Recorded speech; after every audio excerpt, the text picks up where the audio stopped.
Good day. The last couple of hours have witnessed a further deterioration in the Ukraine's military position in northern Donbass. There are now reports of Russian and militia forces tightening their grip in the area around the town of Lysychansk, which is the town which borders upon Severodonetsk, where much of the fighting, or many of the reports of the fighting in recent weeks have been taking place. Lysychansk has been resupplied by the Ukrainians, basically from Bakhmut, which is the Ukraine's major base area, up through two roads.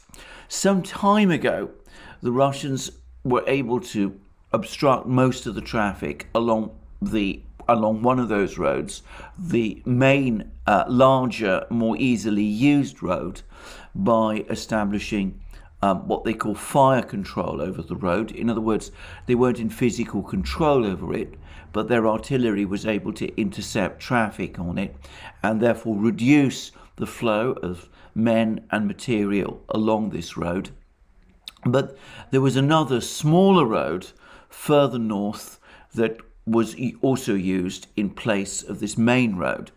Well, it seems that the Russians have now actually established roadblocks along the southern main road, and it also seems that they have managed to gain what they call fire control, in other words, shelling distance, over the other road. So that the position of the Ukrainian forces in Lysychansk, where they supposedly, where the town, as I said, which adjoins Severodonetsk, and which, by the way, is separated from Severodonetsk by the Seversky Donetsk River. Well, it seems that Lysychansk is now this resupply of Lysychansk has now become extremely difficult. And Ramzan Kadyrov, who is of course the leader of Chechnya, but who is also an important Russian military commander, or perhaps I should say an important commander of Russian forces in Donbass over the course of this war, now says that the complete encirclement of Lysychansk and the entrapment of all the Ukrainian forces in the Severodonetsk-Lysychansk pocket is now, or cauldron, is now just hours or days at most away. Now, Kadyrov has on occasion made claims which have turned out to be, shall we say, premature, but he's usually right about the course of events, or in fact almost invariably right about the course of events, even if he's not always right about the timing. Now, I should say that Severodonetsk, Lysychansk was always something of a pocket or a salient anyway. If you looked at the map, you would see how vulnerable it was to encirclement, with resupply into Donbass by Ukraine already difficult. Holding on to a place as exposed as Severodonetsk and Lysychansk made little sense. The Ukrainian military command, led by General Zaluzny, apparently wanted to withdraw from both places. So it seems to the governor of Lugansk, Sergei Gaidai. There were various reports and proposals and suggestions and rumors at various times that Ukraine was indeed going to withdraw from Severodonetsk, Lysychansk, and concentrate its forces further west in more easily defendable lines. But the political leadership in Kiev decided otherwise. And instead of withdrawing troops from Severodonetsk, Lysychansk, Ukraine seems to have reinforced the troops there in order to hold on to these two towns a little longer. And in fact, some of the reports that one is getting, as I've discussed in previous videos, suggest that the troops who were sent to these two towns were in fact some of the best remaining troops that Ukraine has. Why the Ukrainian leadership decided to make Severodonetsk, Lysychansk, a place of such importance in the war, why they decided that this was the place where they were going to turn the Russians back. It's very difficult for me to understand.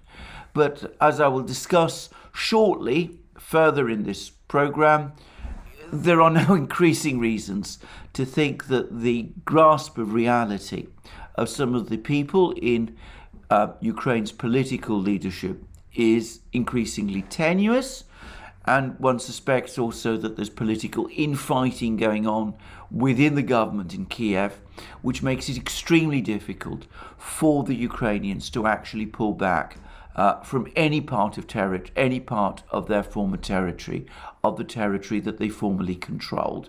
And that seems to be what has happened in Severodonetsk, Lysychansk. Instead of pulling troops out of an undefendable position, they have instead chosen to reinforce failure, trapping more of their troops in a place where they will eventually be encircled and defeated, the encirclement now being almost certainly just a few days or perhaps even hours away. And I've said in previous videos that there's now various micro pockets also appearing in other parts of northern Donbass, largely as a product again of these stand and fight orders by Ukraine, by the Ukrainian political leadership.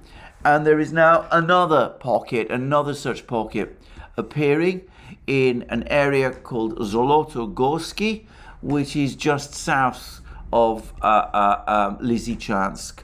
And there's a considerable Ukrainian force there, some say numbers around 2,500 men, and it too now appears to be on the brink of total encirclement with no real hope of escape.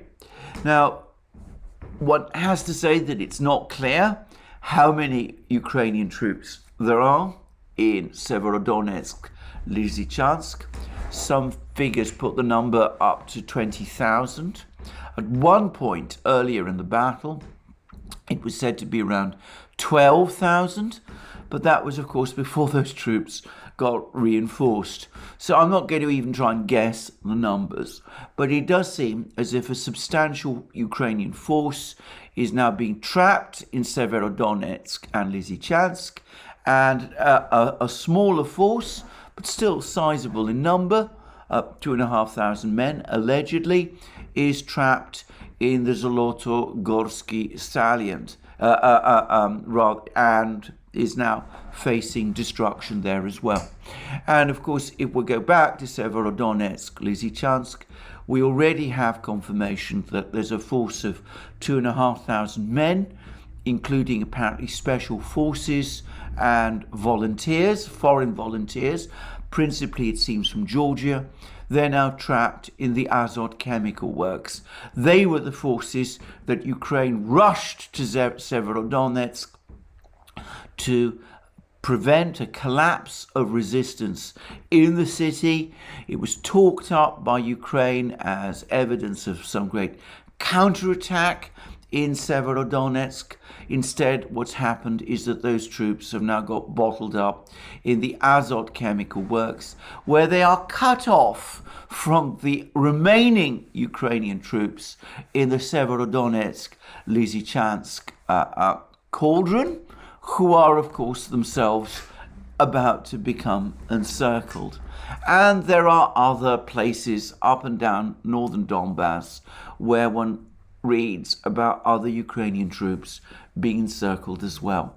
So it's looking like an extremely grim picture of a significant part of Ukraine's army has become pinned down, chopped up into micro pockets, encircled, and is being steadily suffocated by the Russians. And there's further reports that the Russians are also pushing ever closer to the town of Bakhmut, or Artyomovsk,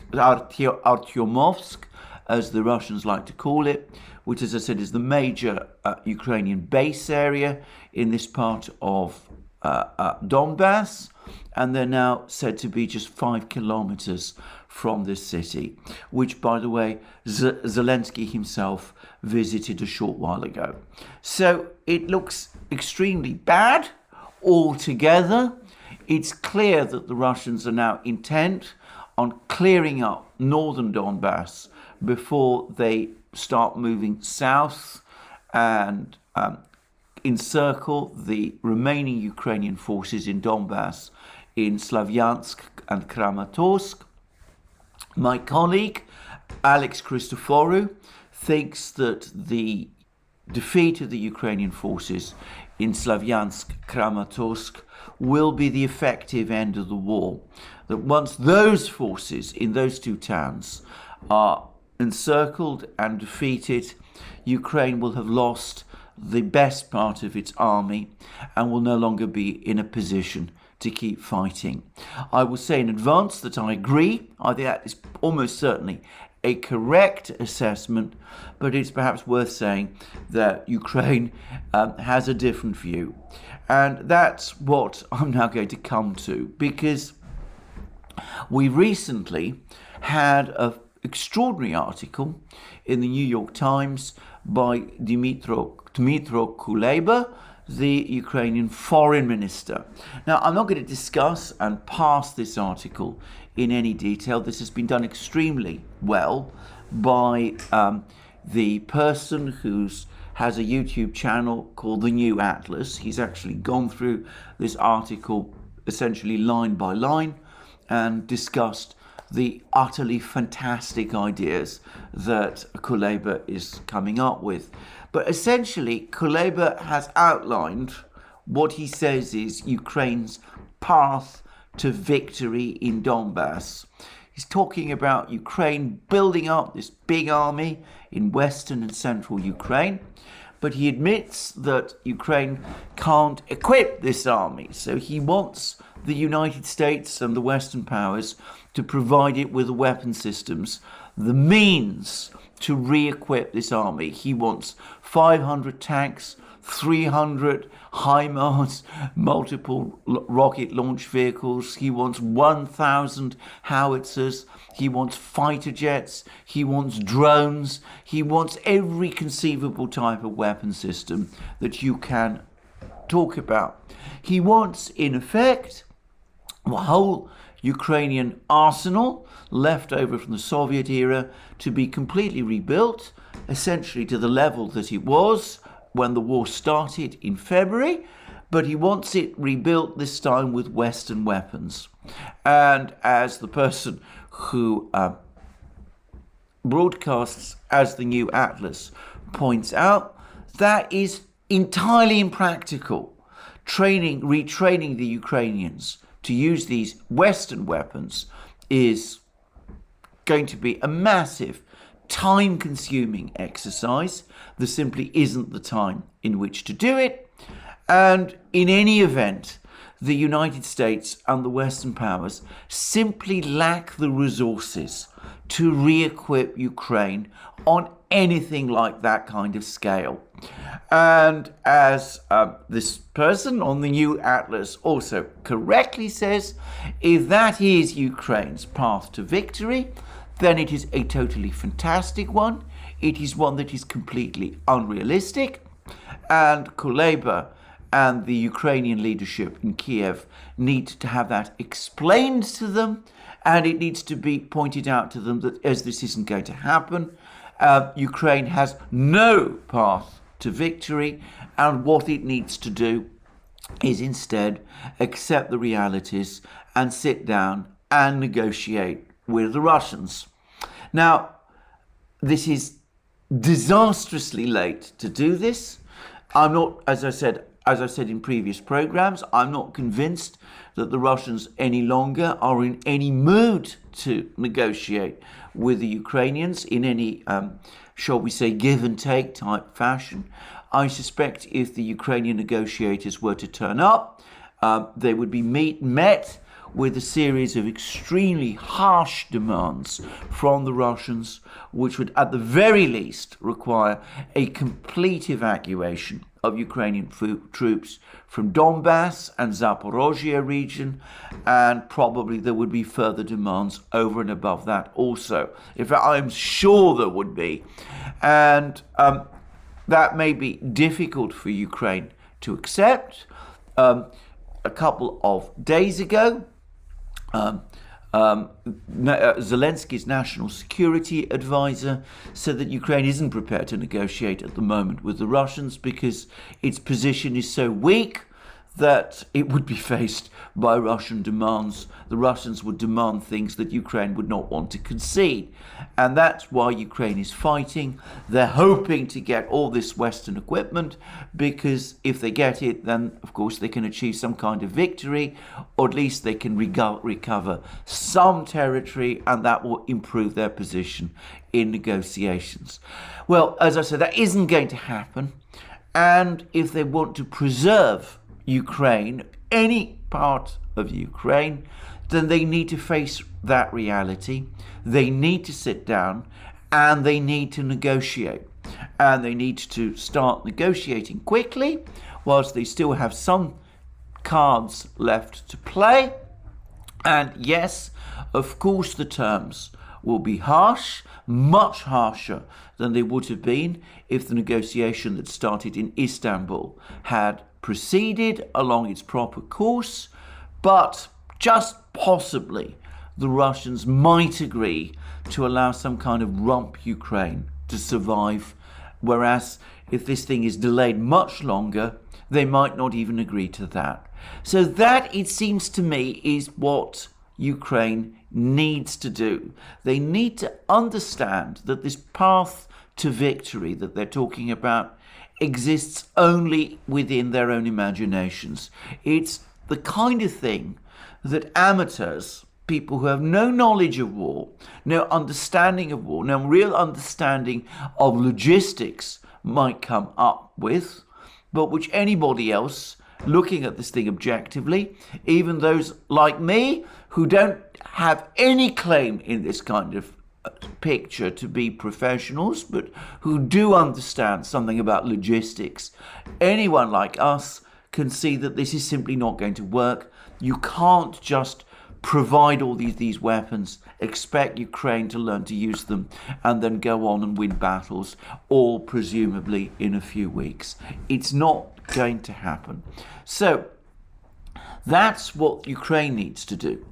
Now, as Alex Christoforou and I discussed in a recent program, and as we discussed also in a live stream that we recently did with Gonzalo Lira, there's now clear evidence in the West of a kind of tug of war going on. On the one hand, we have the hardliners, people who want to see the war in Ukraine continue, who don't want Ukraine to make any kind of concession, and who are talking about the importance of holding out for the long term, and they're prepared to keep the war going for years if they can, and they hope that if they supply enough weapons to Ukraine, then just possibly they can keep that war going on for years until Russia somehow cracks. So those are the hardliners. That's the line that they're now taking. They no longer believe, as they apparently did back in February and March, as they did back in February and March, that the sanctions are going to be some kind of silver bullet, that they're going to destroy the Russian economy, trigger hyperinflation, force Putin to step down, create some kind of color revolution in Russia. It's turned out that that's not going to happen, but they are not prepared to give up yet. They want us in the West to go on supporting Ukraine and to keep Ukraine fighting for years, if necessary, in the hope that at some point Russia will crack, and those things that they expected to happen in February eventually happened in 6 months, 1 year, 2 years, 5 years, 10 years, who knows how long. So that's what the hardliners want. We also, however, are starting to see the others who said that we need some kind of negotiating solution to the Ukrainian problem. People like Henry Kissinger, people like Mario Draghi, the Prime Minister of Italy, other people are coming forward and they're saying that this thing isn't working. We have to come up with a negotiated solution quickly, or at least we have to start thinking about some sort of negotiated solution. And that means making difficult concessions to the Russians. And I've started to notice that those voices are starting to find their way even into places which have up to now been overwhelmingly dominated by neocon thinking.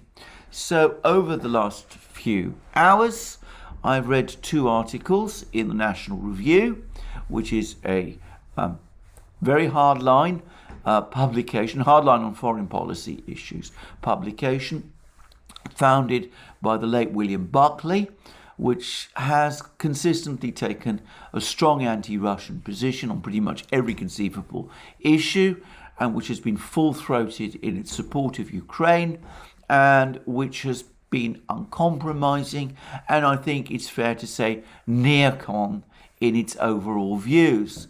And even there, one is starting now to see articles that appear to concede that the best that can be achieved in Ukraine is some kind of stalemate.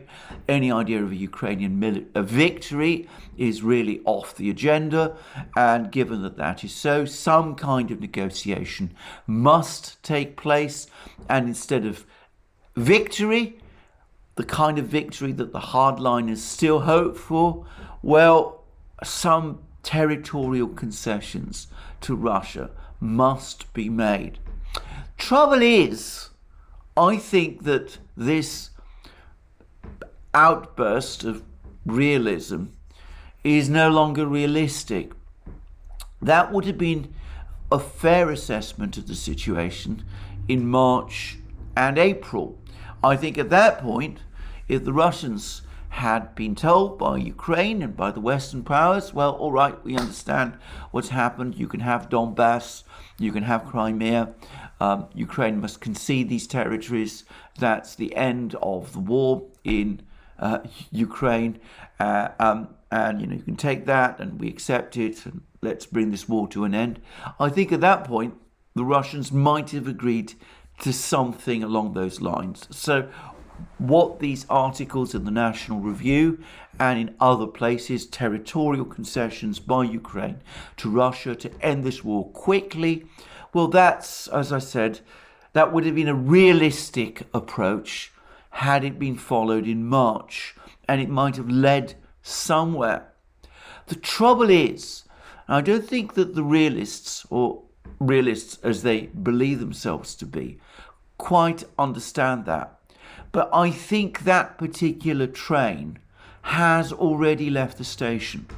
I think that if there's going to be a negotiation between Ukraine and Russia, and if the war is indeed going to be brought to a quick end, then the kind of concessions, territorial concessions, Ukraine might have made back in March and April with some realistic hope of ending the war, well, I think the chances of that have now gone.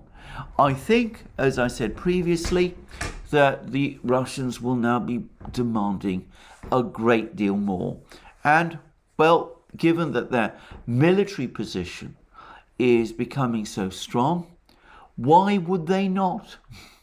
Now, I'm not sure that the realists, I call them the realists, though, as I said, I say that in inverted commas. I'm not sure that the realists understand that. And I think if they were to learn of the extent of Russian demands, the kind of things that the Russians would demand as a price for ending peace, for bringing back peace, I fear that they might balk at that price, in which case we might find that any negotiation quickly broke down and the war resumed.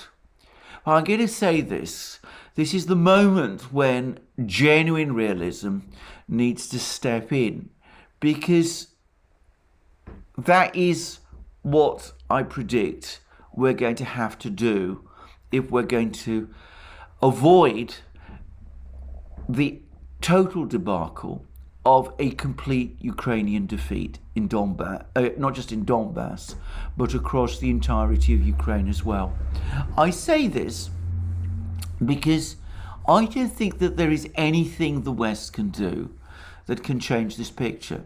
Now, again, these so-called realists talk about supplying Ukraine with enough weapons to enable Ukraine to keep fighting, to hold the Russians back until the Russians themselves decide, well, that they need to negotiate, and, they will take some concessions, they'll take some territory beyond Donbass, perhaps, but, they won't insist on taking it all.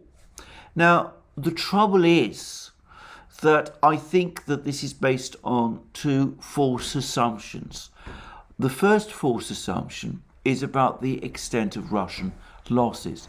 Ukraine has been making all kinds of claims throughout the war about vast numbers of Russian men and material, tanks and such, killed and destroyed. And I saw the British Ministry of Defence doing the same.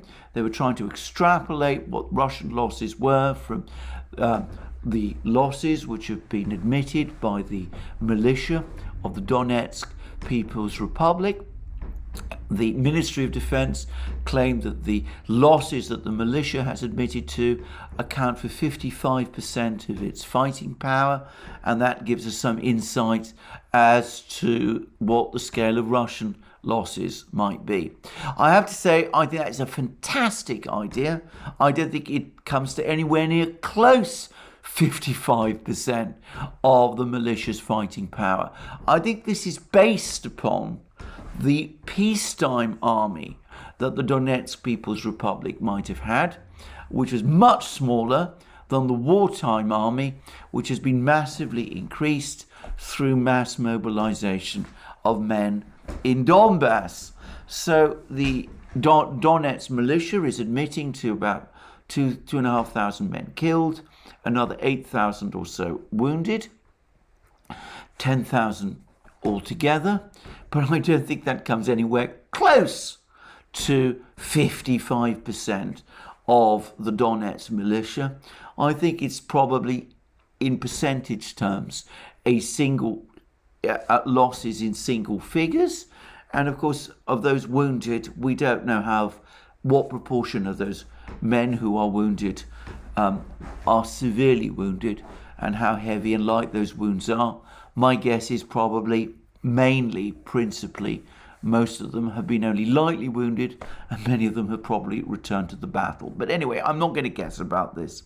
And besides, given that the militia has, as I said, been involved in much of the actual street fighting, I think this is all a fundamental misunderstanding about Russian losses as well. You cannot extrapolate, you cannot use the losses that the militia is suffering to try to guess what Russian losses are. And in fact, I'm going to go even further than that, and I'm going to say that all assumptions of Russian losses are based upon Ukrainian claims, ultimately. Even when people are collating photos from the battle and looking at photos of knocked out Russian tanks, ultimately those claims originate, those photos originate from the Ukrainians, and one has to be always careful about the provenance of these claims. And I'm going to say straight away that I think all assumptions about Russian losses are wrong, and probably by orders of magnitude. Now, I'm not going to try and guess what Russian losses actually are, but I think that a lot of people in the West are making assumptions about the length and duration of the war and about Russian military capabilities in Donbass and in Ukraine based upon guesses about Russian losses which are completely and massively wide off the mark. That is the first thing. That's the first point I'm going to make about why I think these assessments, these guesses about Russian losses, these guesses that the Russians can be fought to a stalemate in Ukraine, that's why I think that is wrong. But also, I think that even the so-called realists overestimate the extent to which the Western powers can send weapon systems to Ukraine to redress the military balance there. At best, they have been able to slow down Russian advances, but as the Russians have been pointing out, they've been able to pick off and destroy Western weapons in the front lines, when they reach the front lines, almost as soon as they do reach the front lines. The Russians claim that they destroyed 15 M777 howitzers, for example, in one missile strike in one day. Now that may be true, or it may not be true, but I don't think that the West has anywhere near enough spare weaponry to send to Ukraine to change the underlying dynamics or to alter the overwhelming preponderance of military power that the Russians possess in this conflict. And so I think that even the realists are not being realistic. I think they assume that the Russians are more anxious to negotiate, would be more willing to negotiate than they actually are, because I think they believe that the Russians have been weakened and have suffered far heavier losses than they in fact have. And I think that the realists also overestimate the impact that Western arms deliveries to Ukraine can actually make, the actual impact on the course of the fighting that these Western arms deliveries can make. So I'm afraid that they're not being realistic. They're not being as fantastical as the Ukrainians and people like, the hardliners like Jens Stoltenberg and Boris Johnson, who tell us, that we must keep going for years on end until Russia finally cracks. They're not being as fantastical as them. They're not being as completely off the planet as Dmitry Kuleba is, with his visions of 500 tanks and 300 multiple rocket launch systems, a quarter, by the way, of the entire global stock of Western multiple rocket launch systems. But they're still not recognizing the actual realities of what is going on in Ukraine.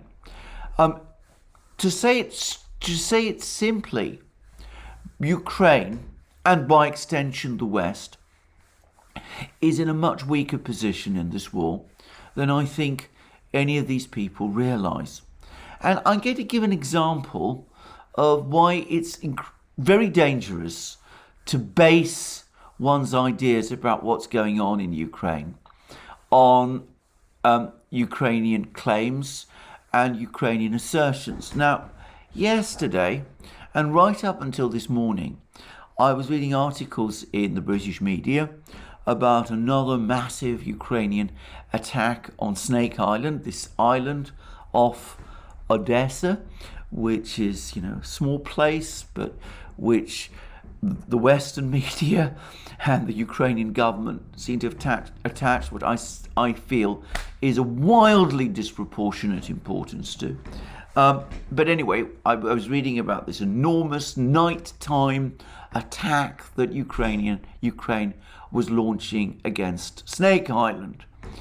And what was very strange about this is that the media reporting this story about the attack on Snake Island, and doing so on the basis of Ukrainian Defense Ministry reports, seemed unaware that this attack had actually happened the day before they were reporting it, and that it had failed, that the Ukrainian missile and artillery strikes on Snake Island had achieved nothing of significance. It does seem as if some shells did get through and did cause some damage to some buildings, but that the Russian defences on Snake Island were intact, and that the Ukrainians lost a significant number of drones and missiles in this attack.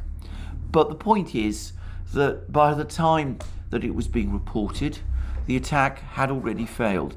There was an attempt to soften up Snake Island with artillery and missiles before launching an amphibious landing, a Ukrainian amphibious landing to try and retake this island.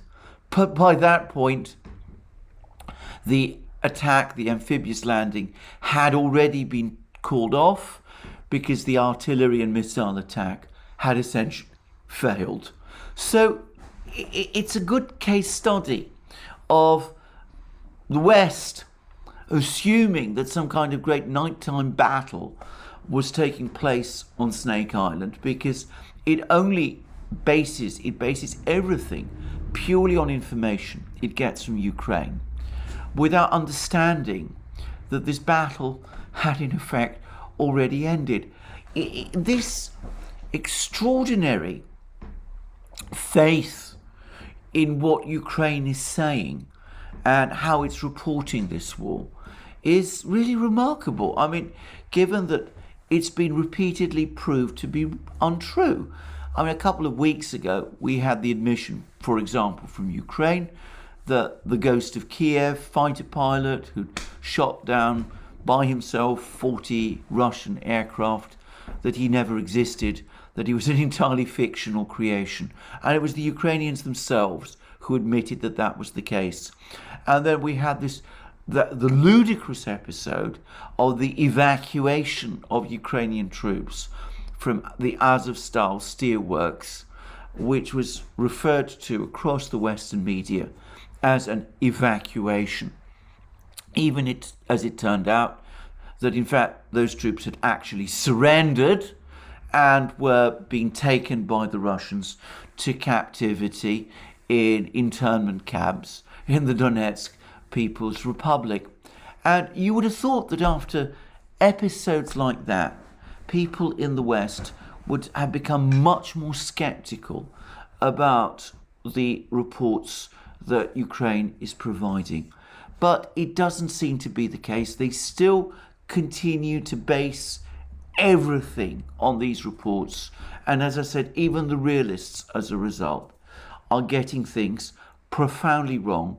They're misunderstanding disastrously the course of the war. Now, we need to put these illusions aside. We need to be honest with ourselves and realistic. We need to accept that Ukraine isn't going to achieve a stalemate. It's running out of supplies. It's running out of machines. Above all, it's running out of men. And that is a tragedy, because those men are being sent into battle and they're being wounded and killed to prolong a war which is in all essentials lost. So we need to end this war now. We also need to end this war because of the damage that is being caused increasingly now to Western economies. Now, there's been an enormous amount of debate about this, and of course I discussed in a recent program how President Putin himself went out of his way to deny that Russia is responsible for the inflation crisis in the West. And it's absolutely true, and on the Duran we discussed it at length, that the immediate trigger for the inflation was the wild overspending by the American government and by other Western governments, both during and after the pandemic, with this growing to baroque proportions in the first year of President Biden's term of office. And that undoubtedly poured petrol on the inflationary flames and caused inflation to surge, and it was already doing so by the end of last year and by the start of this year, before the Ukrainian war even began. But saying that doesn't change the reality that the economic war of attrition, the sanctions war that was launched back in February, has added significantly to this inflation crisis, and that it is making it more and more intractable.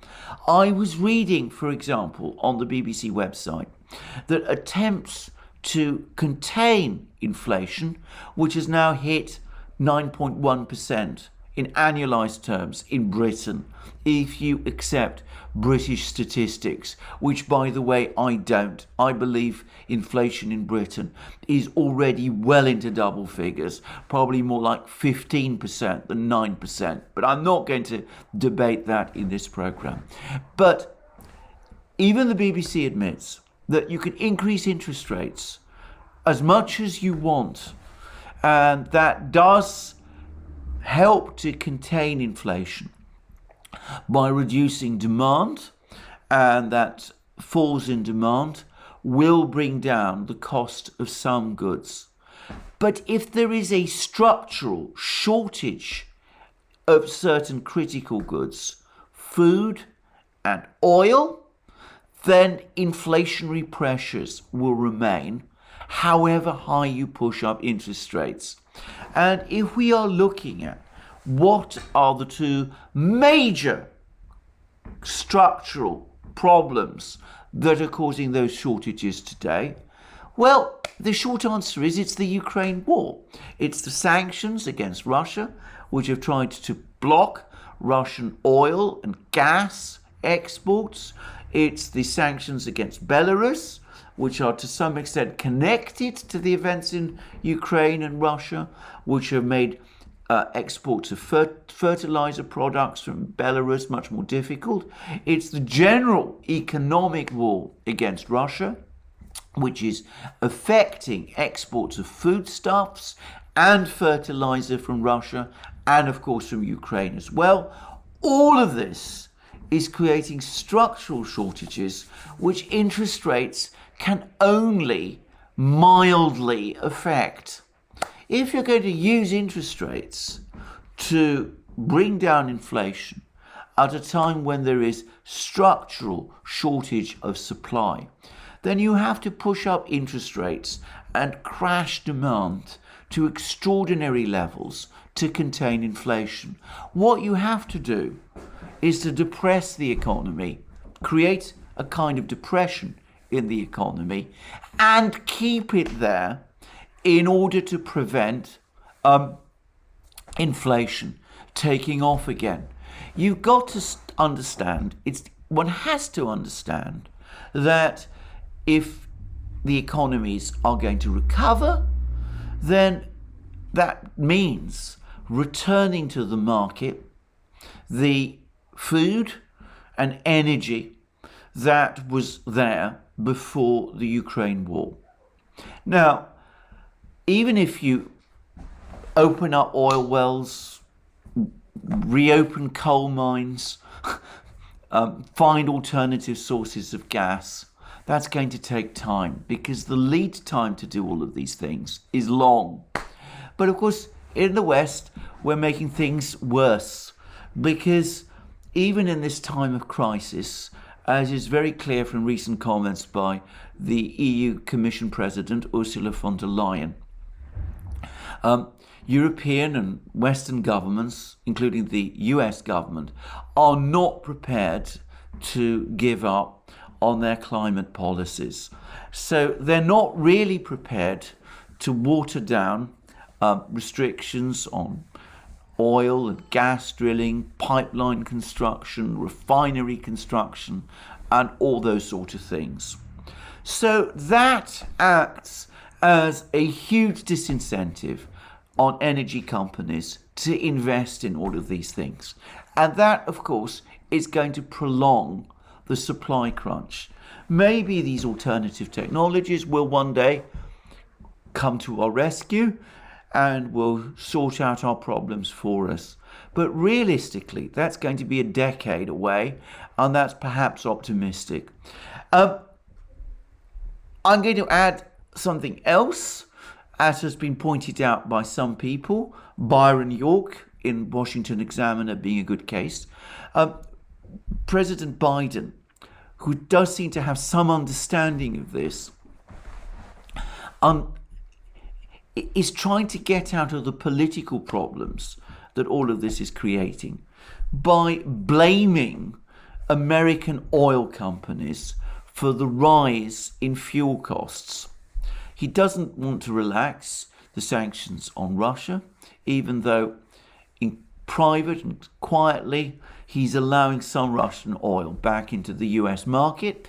But of course it's all coming through middlemen, so the price of it is much higher. So he doesn't want to relax the sanctions. He doesn't want to backtrack on his climate and carbon targets.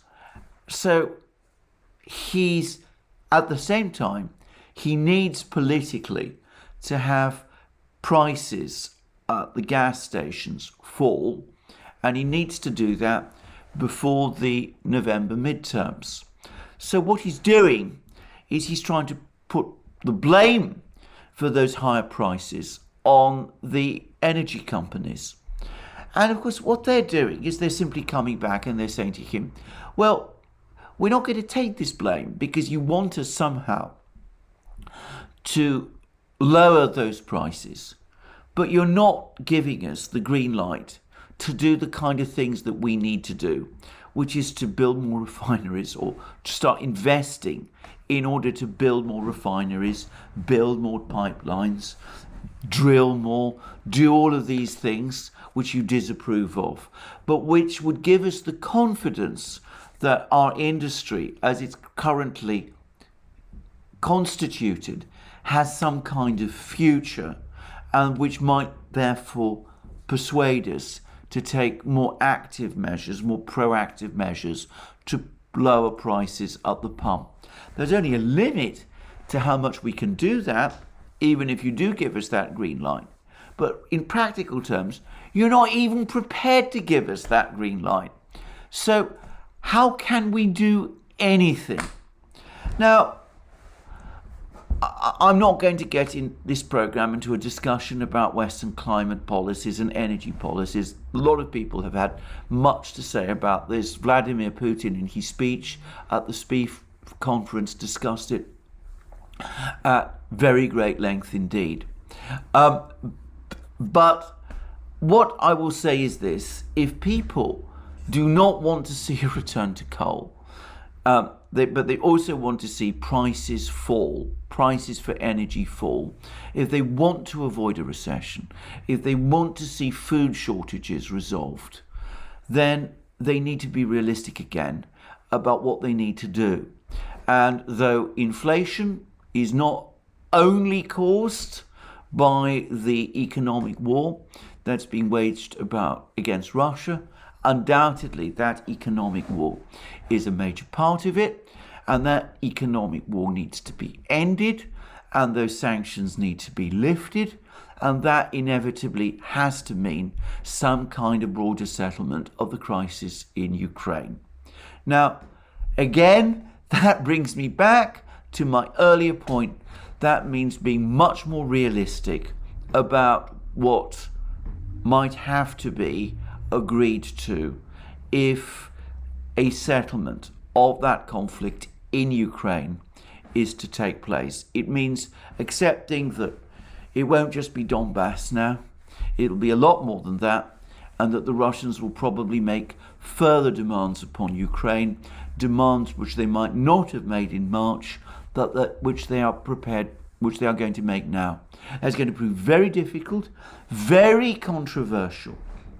But the logic, both in military terms for Ukraine itself and in economic terms for the West, for the global economy, means that if we are going to act rationally, which I admit is problematic and questionable, but if we're going to act rationally, that is what we must do. Now, what that means is that we have to put magical thinking to one side.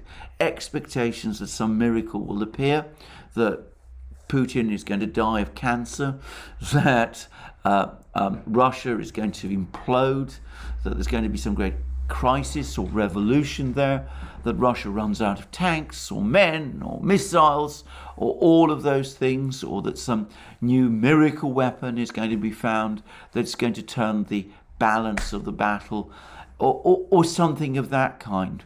We need instead to be realistic about where we are and what we can do, because doing anything else is now becoming an increasingly dangerous gamble, a gamble with the future of Western economies and Western societies. And of course, it is also a cynical deception and sacrifice of people in Ukraine itself.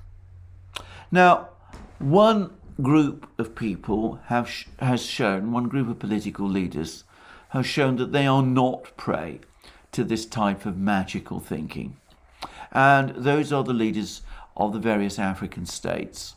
Now, I say that because Africa is very much on the front line here, because all of the African countries are particularly exposed to food shortages and energy shortages and food and energy price increases. And it's very interesting to see who the African states, and I'm not just talking about leaders, but apparently public opinion in these countries, is blaming for this crisis. We've just had a good illustration of the genuine sentiments of people in Africa. Now, the Russians very recently, President Putin himself very recently hosted the president of Senegal in Sochi, in Russia's summer capital. He hosted, as I said, the president of Senegal, who happens also to be the chairman of the African Union. And they discussed in very pragmatic terms how Russia is going to ramp up food exports to African countries. It's going to try to do what it can to alleviate food shortages in Africa.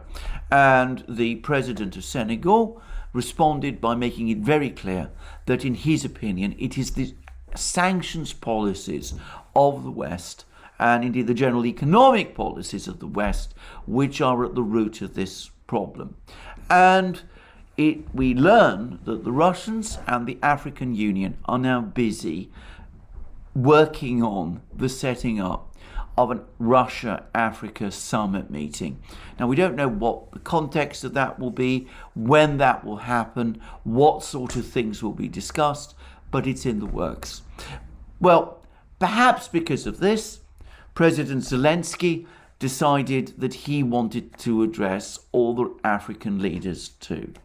And so Ukraine, after a lot, tried to get all the African leaders together, all the African states together in some kind of a conference. It wasn't a real summit, but some kind of a conference. And there was going to be an address to them from President Zelensky. And one gets the sense that there's been an awful lot of pressure exerted on the African states by Western governments, an awful lot of arms twisting to get them all to agree. And this conference did in fact take place, but it took place mainly behind closed doors, with only 2 African heads of state attending. The leaders of all the other African states chose to stay away. And one wonders exactly what it was Zelensky was told by those African leaders that had to be said behind closed doors. So the Africans, for whom, after all, shortages of food and fuel is literally a life and death issue for many of their people, they are being realistic about the situation. They are not going to be led along by the kind of things that President Zelensky talks about to the West: fights for freedom, fights for democracy, resistance to aggression, all of those kind of things. The African leaders know that this doesn't offer any solutions to their problems. And that's what we need to start to do in the West as well. Our moral responsibility to Ukrainians and to our own people, and of course the economic imperatives make that essential. Now, unless this is fully understood, it seems to me that this crisis that we are in, and it is a crisis, is going to get much worse. And when the military defeat comes in Ukraine, it won't just be a crisis, it will also be a debacle. Well, that's me for today. Another long video. Remember, you can catch us up on Locals and on Rumble and on other platforms as well. Locals, as I've said many times, we actually have an active, independent community. We publish a lot of exclusive content on Locals. Every Wednesday, I do live streams on Locals at 1400 hours Eastern Standard Time, 1900 hours London time, and they are exclusive to Locals. And we have an active community there, which you can join and participate in and publish your own exclusive content as well. So join us on Locals, join us on Rumble, join us on other places, ODYSEE, Super U, wherever. And of course you can also support us via Patreon and Subscribestar, and by going to our shop, buying the great things you will find there: hats, hoodies, t-shirts, sweatshirts, bomber jackets, all those great things. And last but not least, if you've liked this video, long video again, please remember to tick the like button and to check your subscription to this channel. Thank you for joining me again today. More from me soon.